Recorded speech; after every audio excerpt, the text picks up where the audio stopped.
bienvenue ou re-bienvenue sur ma chaîne La Papote à Livres.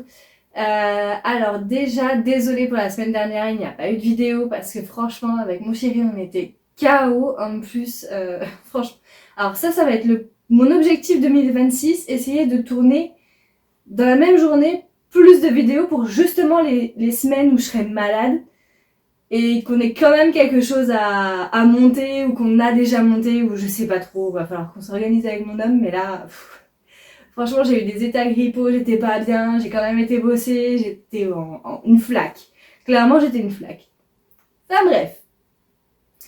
Donc aujourd'hui, ça va être une vidéo sur mes lectures du mois de décembre, j'allais vous dire septembre, donc, non, du mois de décembre 2025, donc vous allez voir, c'est quand même relativement noëlesque, hein, on va pas se mentir. La première catégorie, comme ça passe très vite, ce sont surtout les manhwas. Donc j'ai commencé la nouvelle chef de clan de Mon et Han Studio chez Kotun, donc j'ai pris, c'est un petit peu au milieu, hop, les tomes 1 et 2. Voilà, donc je connaissais déjà ce manhwa, mais en fait, je le lisais sur une appli sur le smartphone. Donc on suit Firanzia qui en fait, elle fait partie d'une grande famille, donc c'est les Lombardie. Et le truc c'est qu'elle est considérée quand même un peu l'enfant bâtard de la famille parce que son père a épousé une roturière, sauf que ça se fait pas. Nous sommes les Lombardie, la maison ducale par excellence, etc., etc. Et du coup, la famille n'a pas du tout reconnu son mariage et du coup, ils ont pas non plus. Elle porte le nom Lombardie, donc elle commence à être reconnue. Mais voilà, du coup, dans sa première vie, elle n'a pas du tout été reconnue et elle s'est retrouvée un peu à faire les basses besognes, on va dire ça comme ça. Et c'est au dernier moment que le grand-père, donc le chef de la famille, lui a dit « Ah bah tiens, si j'avais su, j'aurais misé plus de billes sur toi, etc. etc. » Et quand elle se fait renverser, qu'elle revient, je crois que c'est 10-15 ans en arrière, elle se dit « Bah maintenant, sachant ça, je vais jouer différemment, entre guillemets, et je vais miser sur moi aussi. » Donc à partir de là, franchement, c'est pépita. Ensuite, j'ai lu le tome 4 de Beware the Villainess de Berry Soda Ice et Blue Kana chez Koda. Voilà. Donc, pour rappel, on suit Melissa Podobra. Donc, la particularité, c'est qu'en fait, c'est une réincarnée coréenne qui lisait le livre, je crois, de mémoire. Et en fait, dans l'histoire, Melissa, c'est la grande méchante, entre guillemets, de l'histoire. Parce qu'elle est fiancée au prince, donc pareil, elle est la fille d'un duc. Ouais, c'est ça, d'un duc. Et en fait, elle est fiancée au prince, sauf que le prince, c'est un gros méchant, pour pas dire de gros mots. C'est un gros bip, voilà. Parce qu'en fait, ils sont fiancés, mais ils se gênent pas pour aller sortir avec d'autres filles, coucher avec d'autres filles, tout en invitant Melissa pour qu'elle les surprenne comme de par hasard, voilà. Donc, et en fait, elle se souvient de l'histoire et elle se dit bah non, en fait, on va casser les fiançailles maintenant parce que de toute façon, l'héroïne Yuri va bientôt débarquer et clairement, j'ai pas envie de me prendre la tête et tout, donc voilà, il jarte, de toute façon, c'est pas un mec bien, donc voilà, il dégage quoi. Sauf qu'il a pas envie, il est casse-bonbon. Mais elle devient pote avec l'héroïne qui en peut plus des 4 persos principaux masculins. C'est une tambouille de tarés et franchement les persos secondaires ils sont juste pépitas aussi. Donc franchement je vous conseille. On va maintenant passer à la prochaine catégorie, donc les audibles. Donc j'en ai fait 3 parce que j'ai remarqué sur la fin d'année, que ce soit décembre ou même là janvier, je fais beaucoup moins d'audio. Voilà, pourquoi je sais pas, mais je fais beaucoup moins d'audio. Et j'ai ma petite note pense-bête. Donc le premier c'était Noël avec toi de Lian Slade. Donc c'est la suite de... Je sais pas pourquoi je lève les yeux, en fait j'ai noté. C'est la suite de Le temps d'un été. Donc du coup on va retrouver Kitty et Léo. Alors pour ceux qui n'ont pas suivi le temps d'un été, passez après. N'écoutez pas. Pour ceux qui ont envie de le découvrir et du coup qui ont pas envie de se faire spoiler. J'aurais peut-être dû le dire avant, mais enfin bref. Mais passez. Donc on va retrouver Kitty et Léo qui vivent maintenant ensemble et ils vont organiser leur premier Noël. Sauf que là où ça devait être un truc plutôt chill et tout, les deux beaux-parents de chaque, enfin les parents de chaque côté s'invitent, enfin c'est un gros capharnaüm, y a rien qui se déroule comme prévu, c'est assez funky, on va dire ça comme ça, et c'était très drôle. Franchement, ça a été ma première lecture en plus de décembre, et c'était juste trop drôle. Donc j'ai beaucoup aimé. La lecture audio qui a suivi, c'est Un Noël glaçant de Claire McGowan. Donc on va suivre Emma et Michael qui sont, donc c'est des Anglais. Et en fait, ils décident, donc Emma elle est avocate et Michael il est, alors je sais plus exactement ce qu'il fait, mais en gros, il veut devenir parlementaire ou adjoint au parlementaire, enfin au parlement, enfin bref, un truc comme ça. Et en fait, ils se sont dit, bah tiens, on va passer Noël. Et lui, il lui a proposé d'aller passer Noël en France avec sa bande de potes à lui. Donc elle a dit, bah écoute, moi de toute façon, j'ai que ma mère. Et en plus, c'est super tendu avec elle, donc franchement, ça ne me dérange pas. Et en fait, les amis de Michael sont très pas super accueillants. C'est pas français, mais tant pis. Ils sont pas sympas, on va pas se mentir. Et en fait, à un moment, il y a une des filles du groupe d'amis de Michael qui est retrouvée assassinée, enfin morte dans le jacuzzi.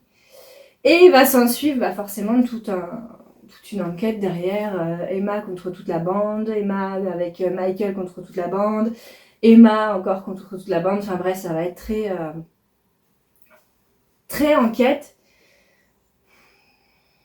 Alors c'était pas une mauvaise lecture, j'ai trouvé l'assassin très rapidement.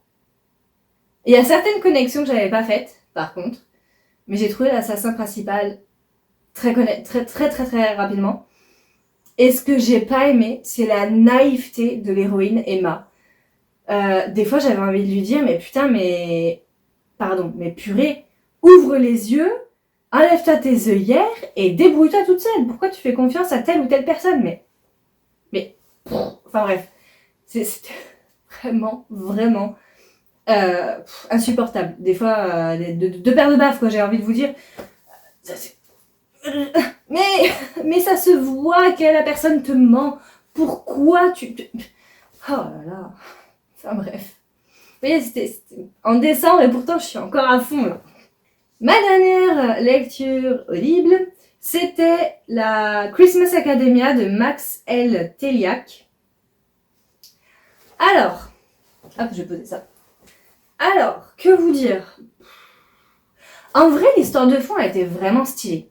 Genre, on va suivre Brooklyn, qui est une orpheline, et en fait, elle a ses 18 ans, donc elle a accès à son dossier de naissance, etc. Et elle découvre dans ce dossier qu'elle a été abandonnée devant la porte d'une prestigieuse école qui est la Christmas Academia. La Christmas Academia, c'est une école qui forme tout ce qui est lié au métier de Noël. Donc les acteurs, les réalisateurs, tout ce qui est danse, etc. Enfin tout ce qui a trait au business Noël, donc les téléfilms, etc. Bah voilà, c'est eux qui les forment.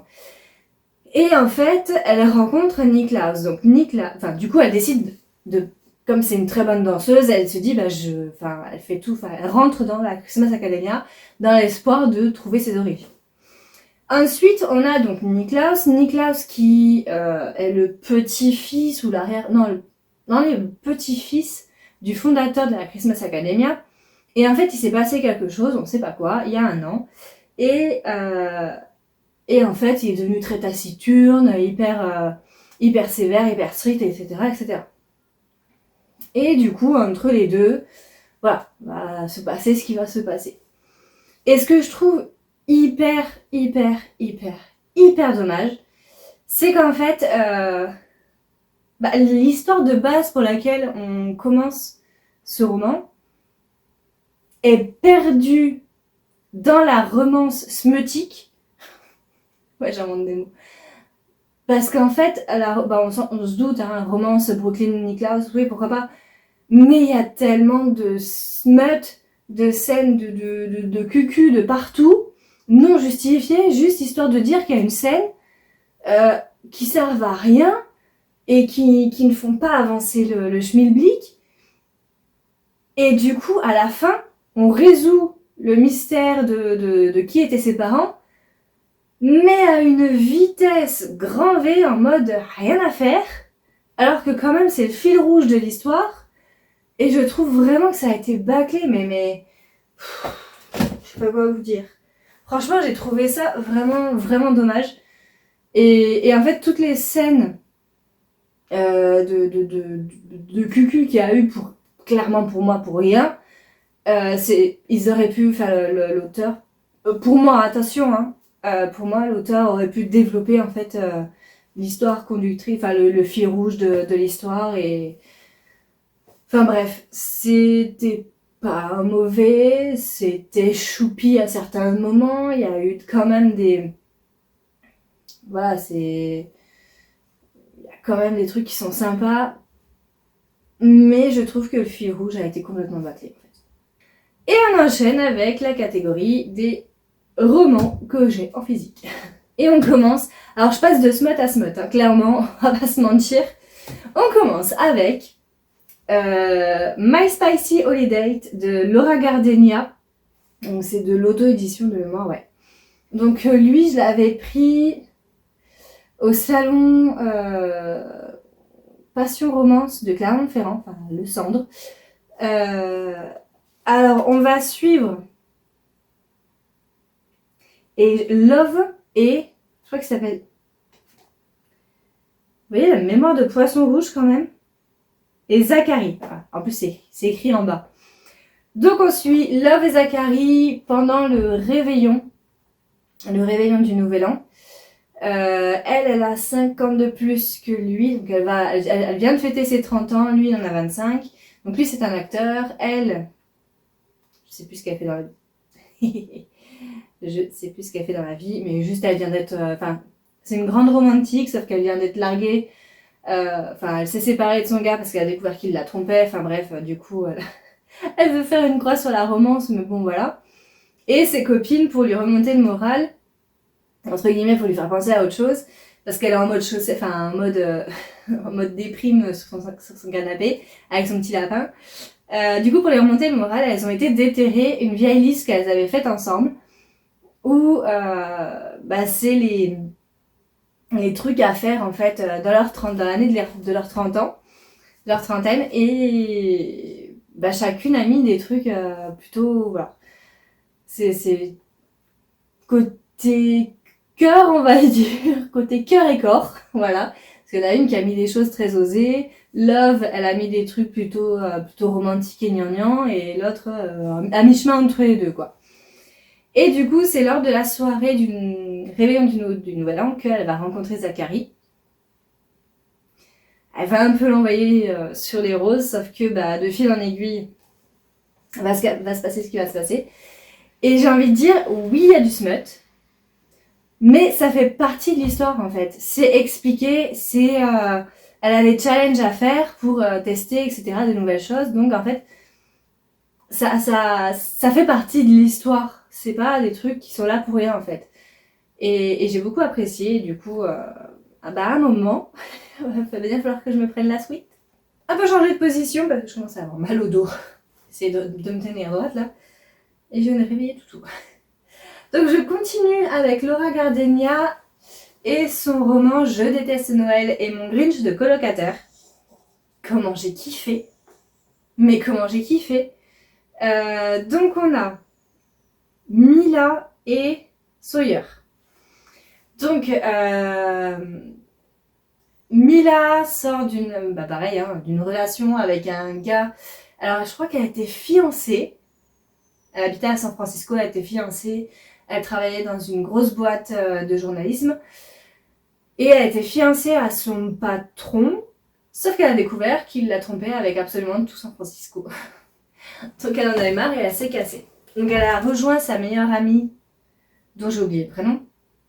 Donc elle a rejoint sa meilleure amie dans un village de l'Alaska, je crois, si je me trompe pas. Ouais, l'Alaska. Pour avoir une place de journalisme tranquille et tout.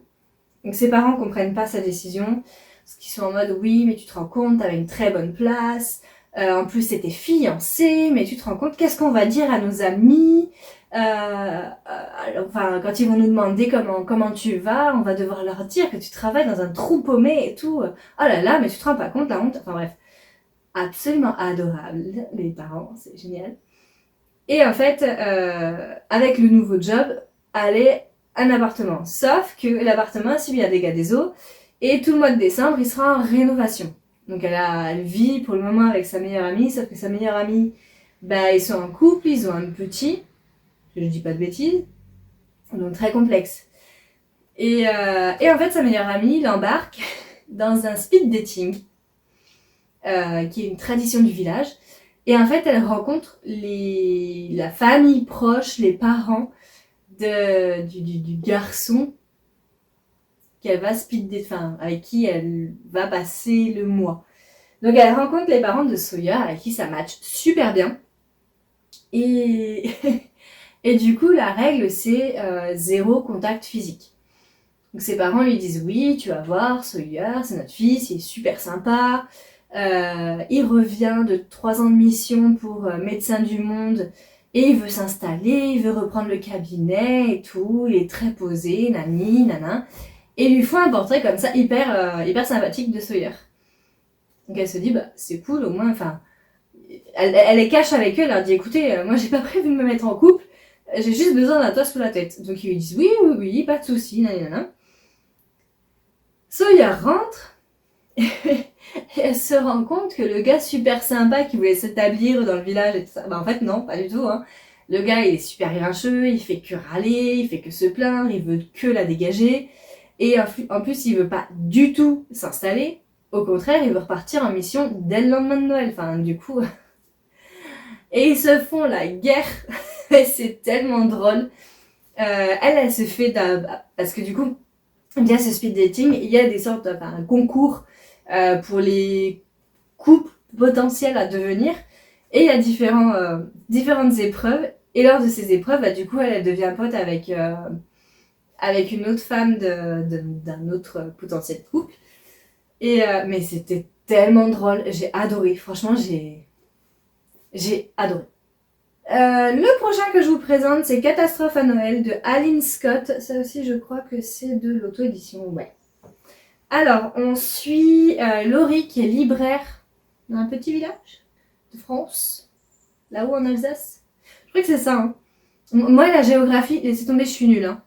Je maîtrise pas. À part les villes que j'ai déjà visitées, ou vraiment les grandes villes et encore, sinon je suis trop nulle.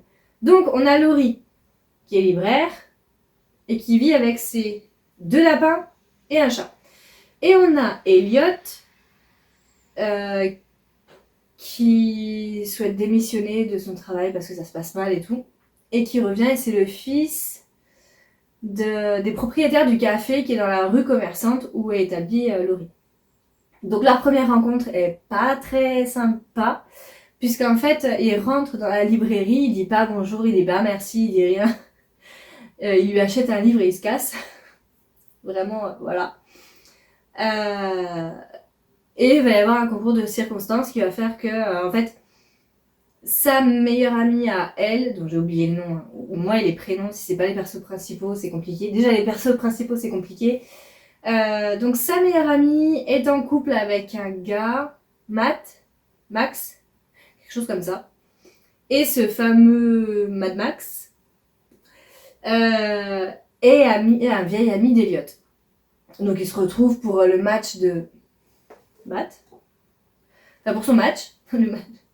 oh ça va être compliqué. Le match de M, parce que j'ai plus son prénom. Je sais que ça commence par un M, hein, c'est déjà pas mal. Et en fait, il explique que il a besoin d'un pied-à-terre, etc. Parce que chez ses parents, c'est plus possible, parce qu'il y a de la famille qui vient et c'est un peu comme si on l'avait mis dehors, quoi. Et du coup, il se retrouve à être colocataire de Laurie. Et pareil, il y a un petit concours qui va être fait par les commerçants. Donc les commerçants doivent participer à un concours et ils doivent cuisiner des biscuits. Voilà, l'épreuve c'est faire des biscuits de Noël, des nouvelles recettes, etc., etc. Et en fait, elle est vraiment nulle en pâtisserie. Elle dit ok, moi ça me dérange pas. Par contre, la seule contrepartie que je vais te demander, c'est vraiment de participer avec moi parce que j'ai besoin d'un partenaire et que je suis nulle. Il lui dit pas de souci, on participera ensemble. Et alors, j'ai beaucoup aimé. L'écriture au début m'a un petit peu dérangée parce que ça faisait très écrit comme je parle. Ensuite, je l'ai plus visualisé en mode téléfilm et ça m'a beaucoup moins dérangée. L'autre petit hic aussi que j'ai tiqué un peu, c'est... Alors, est-ce que vous en parlez sans vous spoiler, ça risque d'être compliqué. Comment je pourrais vous dire? Disons qu'il y a une histoire dans l'histoire par rapport à Elliot. Et j'ai trouvé que c'était rapide. En fait, pour moi, elle était là juste pour être là et on aurait pu s'en passer en fait. Et c'était très bien aussi parce qu'il y a tellement de rebondissements l'un avec l'autre qu'au final, ça apportait rien de plus, de mon avis. Et surtout que à la fin, c'est réglé tellement vite que je me suis vraiment demandé quel était l'intérêt de le mettre là. Mais dans l'ensemble, franchement, c'était sympa. J'ai également lu Noël au Café des Oracles de Aurélie Garlac chez Rajo et j'ai adoré. Franchement, j'ai adoré. Donc on suit Gaïa. Attendez, j'essaie de reprendre mon résumé. Donc on suit Gaïa qui vit avec son père et sa belle-mère. Et en fait, il y a une dispute entre guillemets familiale qui se passe et elle se retrouve à vivre chez sa meilleure amie un temps parce qu'en fait, sa meilleure amie va en colocation et elle vit en colocation avec un gars qui a un chat. Sauf que Gaïa, elle est extrêmement allergique au chat. Et le colocataire va pas tarder à revenir avec son chat. Donc tant qu'il est pas là, elle peut vivre avec sa meilleure amie. Du moment qu'il revient, c'est mort. Et en fait, sa meilleure amie a pour voisin un gars dont j'ai oublié le prénom. Mais c'est une catastrophe, Sacha. Son voisin Sacha qui est un peu... de prime abord, elles ont pas très confiance et tout. Et un soir comme ça, pour délirer, parce qu'elle s'ennuyait, elle se disait, tiens, je vais le suivre. Et là, elle se retrouve au Café des Oracles. Sauf que Gaïa et les oracles, c'est pas une grande histoire d'amour parce que sa mère tirait les cartes et qu'un jour, elle est revenue avec son père et qu'ils ont juste trouvé une note en mode bon, j'ai tiré les cartes et j'ai pas le choix, je dois partir. Allez, tchou. Voilà. Donc du jour au lendemain, la mère de Gaïa a fait ses valises et s'est barrée de chez elle parce que les cartes qu'elle tirait lui disaient qu'il fallait qu'elle parte. Pour aller où, pour faire quoi, ça, voilà. Mais voilà. Sauf que du coup, Gaïa, en étant partie de chez son père, elle a besoin d'un logement et elle a besoin de sous. Voilà. Donc par un hasard de circonstances avec un S, elle va se retrouver à travailler au Café des Oracles et à être hébergée dans une des chambres qu'il y a au-dessus du café. Elle va également à la fac, elle veut travailler dans l'écologie. Donc voilà, il va y avoir plusieurs péripéties avec Sacha, avec Léo, enfin bref. Tout un triangle, tout ça, on connaît. Alors j'ai beaucoup aimé, franchement Vraiment, vraiment, vraiment beaucoup aimé. Il y a des instants où on se doute que ça va partir en cacahuète, on se doute qu'il va y avoir des quiproquos. Mais ça restait choupi, ça restait... franchement, je l'ai dévoré. Je l'ai pas lâché un dimanche, je crois. Je l'ai pas lâché. Enfin, je l'ai enchaîné, j'ai pas pu m'arrêter. Et c'est tout ce que je demande à un livre. Du coup, je vais terminer avec mes lectures calendrier de l'Avent. Donc d'abord, Noël au balcon, Mort à l'horizon de Arabella Grimm chez Charleston. Donc on va suivre Héloïse, qui est la petite fille d'Arabella. Et en fait, donc sa grand-mère est morte, je crois, quelques mois avant les débuts de l'histoire. Et en fait, sa grand-mère, c'était la gardienne d'un cimetière à Paris. Elle vivait dans un mausolée, que je vous dise pas de bêtises. Ouais, je crois que c'était ça. Enfin bref, elle vivait dans une petite maison au milieu du cimetière qui était là pour la gardienne. Et du coup, Héloïse a repris le poste et la maison. Et en parallèle, elle va à la fac. Donc elle va à la fac avec Sacha aussi, je crois qu'il s'appelait. Ouais, c'est ça, Sacha. Avec qui, lui, il l'apprécie bien, elle l'apprécie plutôt. Voilà. Et en fait, voilà, il y a plusieurs personnes qu'elle croise comme ça. Genre, il y a une thanatopractice, il y a une journaliste, il y a la... Comment on appelle ça? La patronne du cimetière? Je sais pas si ça se dit. Donc voilà, et surtout, il y avait Merno. Donc c'était une petite vieille du quartier qui habitait dans l'immeuble en face du cimetière. Et tous les jeudis, elle préparait des grosses cuves de soupe pour les sans-abri. Sauf qu'un jour, on la retrouve morte au pied de son balcon. Et en fait, Héloïse, la police conclut un accident. Genre, elle voulait donner à manger aux pigeons sur le balcon et elle est tombée par-dessus la rambarde. Sauf qu'Héloïse, elle n'y croit pas parce que la veille, ouais, il me semble que c'était la veille, Merno lui avait dit j'ai du mal avec ma jambe et tout, avec mon genou. J'ai tellement de mal que je peux pas monter la petite marche pour aller sur le balcon pour donner à manger aux oiseaux.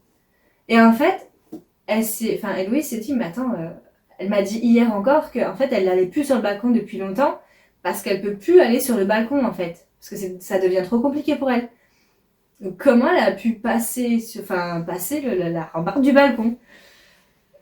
À partir de là, du coup, on va, comment dire, mener l'enquête. Alors, j'ai découvert très vite, qui était l'assassin. J'avais pas le pourquoi du comment. Je savais que c'était la personne, voilà. Et malgré tout, la fin fait penser à un tome 1 qui va y avoir, où va y avoir une suite. D'ailleurs, j'aimerais beaucoup, beaucoup, beaucoup parce qu'il y a plusieurs choses qui sont restées un peu en suspens. Donc, j'espère qu'il va y avoir des suites. Mais ouais, franchement, c'était vraiment sympa de découvrir au fil de l'eau comme ça sur décembre. C'était vraiment agréable. Et du coup, le dernier, qui est aussi une lecture calendrier de l'Avent, c'est Cozy Love et Christmas Crime de Anouk Filippini chez Ozu. Donc, on suit... Qui c'est qui a oublié le prénom de la personne? Suzanne, je crois. Ouais, c'est Suzanne. Donc, Suzanne, elle monte sur Paris parce qu'il y a une des connaissances de sa mère, donc sa mère qui est décédée depuis un moment, une des vieilles connaissances de sa mère qui travaille dans un hôtel prestigieux, dont j'ai oublié le nom sinon c'est pas drôle. Oui, j'ai oublié le nom. Enfin bref, c'est un palace prestigieux et en fait il lui dit si tu veux, je vais parler pour toi pour que tu fasses partie du personnel. Donc arrivé là-bas, il lui a libéré une chambre de bonne dans l'immeuble où lui il habite, donc ça c'est cool. Et elle rencontre Sofiane. Donc elle se retrouve dans l'équipe, je vais y arriver. Elle se retrouve Elle se retrouve dans l'équipe viennoiserie. Elle fait la rencontre de Sofiane, avec qui au début ça matche pas forcément, mais petit à petit, vas-y, ils s'entendent. Et en fait, la grande pâtissière du palace se fait assassiner. J'avoue, là pour le coup, j'ai pas du tout trouvé qui était l'assassin. J'ai pas trouvé, mais en fait, il y a une personne que j'ai soupçonnée en me disant, ok, le lien par rapport à l'histoire c'est ça, et ça c'était bon. Mais après, en fait, j'ai cru que c'était elle, et en fait non. Voilà, ça vous aide, hein. Non mais en vrai c'était trop bien. En vrai, je me suis régalée. En plus, ça parlait de pâtisserie, de viennoiserie tout le long du mois de décembre. Donc ça, c'est trop bien. Ça donne faim, mais c'était trop bien. Et en plus, en parallèle, il y avait le meilleur pâtissier qui se terminait, donc ça a pris le relais. Non, franchement, je suis pas déçue de ma lecture. J'ai vraiment adoré et franchement, je le recommande. Et voilà, c'est tout pour cette vidéo. Bah écoutez, si vous l'avez suivi depuis le début, c'est cool, déjà pour commencer. Merci beaucoup. Bah je sais pas, dites-moi s'il y en a que vous avez lu, d'autres qui vous intéressent, si vous avez lu d'autres calendriers de l'Avent que vous me recommanderiez. Parce que j'aime bien le principe. Alors, c'est dur de se dire un chapitre par jour, mais j'aime bien le principe de un chapitre par jour. Donc j'aime beaucoup. Et comme d'habitude, bah, n'hésitez pas à vous abonner, à liker, à partager, à commenter. Et si vous êtes timide, du coup je voulais en venir là, bah, comme c'était une lecture de décembre, bah, on va rien changer. On va rester sur du sapin de Noël, des petits emojis cadeaux, des petits bonhommes de neige, etc. etc. Des petits bonhommes Papa Noël ou Maman Noël. Hein, voilà, on prend tout. Et puis moi je vous dis à bientôt. Ciao ciao.